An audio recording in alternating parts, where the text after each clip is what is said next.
आगे क्या हुआ? देखिए ना, इसे क्या हो गया है?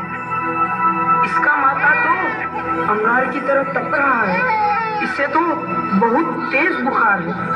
आप बिना कुछ भी बोलते हैं। दीजिए मुझे। माधव, माधव, जल्दी से वैद्य जी को बुला के लाओ। जी, अभी बुला के लाता हूँ। ये तुम क्या कर रही हो आनंदी? भगवान की विभूति लगा रही हूँ। बस करो आनंदी, ये सब अंधविश्वास है। अरे आप यकीन तो कीजिए, भगवान की कृपा से इसका माथा ठंडा हो रहा है और बुखार भी उतर गया है ना बाबू? देखिए, दीजिए मुझे। उठो बाबू, आंखें खोलो, तुम्हें तुम्हारी माँ बुला रही है।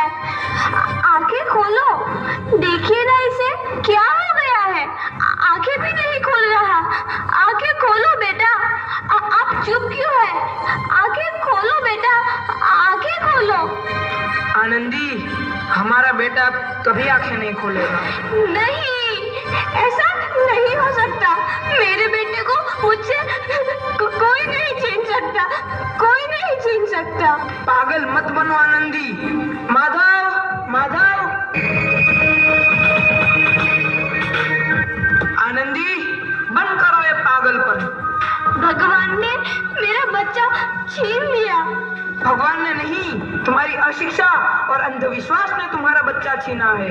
अगर तुम पढ़ी लिखी होती तो आज हमारा शिशु जीवित होता। तुम अनपढ़ थी आनंदी, अनपढ़। नहीं, अब मैं अनपढ़ नहीं रहूंगी। नहीं रहूंगी मैं अनपढ़। मैं पढ़ूंगी ताकि कल किसी और आनंदी को इलाज के अभाव में अपना बच्चा ना खोना पड़े। शाबाश आनंदी, और यही तुम्हारे अपराध के लिए प्रायश्चित भी है। जब से देखा तू है नदी। आनंदी, तुम्हारी 12वीं का परिणाम आ गया है। तुमने पूरे कॉलेज में प्रथम स्थान अर्जित किया है। दिल खुशी चाहा तेरी तो आनंदी, तुम्हारी मेहनत रंग लाई है। तुम्हें शिक्षा वृत्ति मिली है। ये लो तुम्हारे अमेरिका जाने की टिकट। मुझे शिक्षा वृत्ति मिल गई। मैं अमेरिका जा रही हूँ, पर ये सब मैं अकेले कैसे कर पाऊंगी? आनंदी, अपने आप को इतना कमजोर क्यों समझ रही हो? फिर इतना पढ़ने लिखने का क्या फायदा? तुम अभी गंवार की। गंवार नहीं हूँ मैं अब गंवार।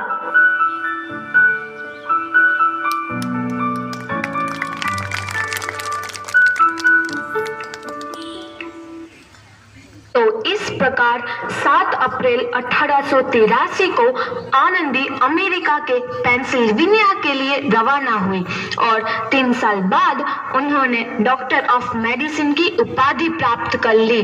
इधर आनंदी के पिता की तबीयत बहुत खराब है। आगे क्या होता है देखते हैं। लगता है अब मेरे जाने का समय आ चुका है। अब मैं नहीं बचूंगा। ऐसा मत बोलो। शहर के सिटी हॉस्पिटल में अमेरिका से डिग्री लेकर कोई बड़ा डॉक्टर आया है। एक बार वहाँ चलकर दिखा लेते हैं। हाँ, सही बोला भैया। कम से कम दिल को तसल्ली तो मिल जाएगी। हाँ हाँ, चलो चलो, जल्दी हॉस्पिटल चलते हैं।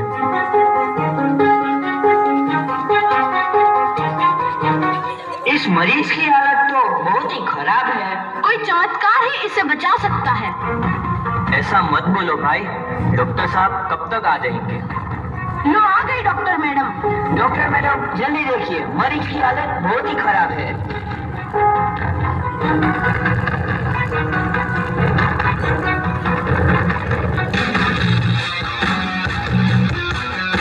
अब आप बिल्कुल ठीक हैं। मौत के मुंह से आपको बचाया है डॉक्टर मैडम ने। डॉक्टर साहब ने मुझे बचा लिया। मुझे मिलना है डॉक्टर साहब से। डॉक्टर साहब नहीं, डॉक्टर मैडम बोलो। डॉक्टर मैडम, उन्होंने ही तुम्हें जीवन दान दिया है। लो आ गई डॉक्टर मैडम, मिल लो उनसे। डॉक्टर मैडम, आपका बहुत बहुत धन्यवाद। आपने मेरी जान बचाई।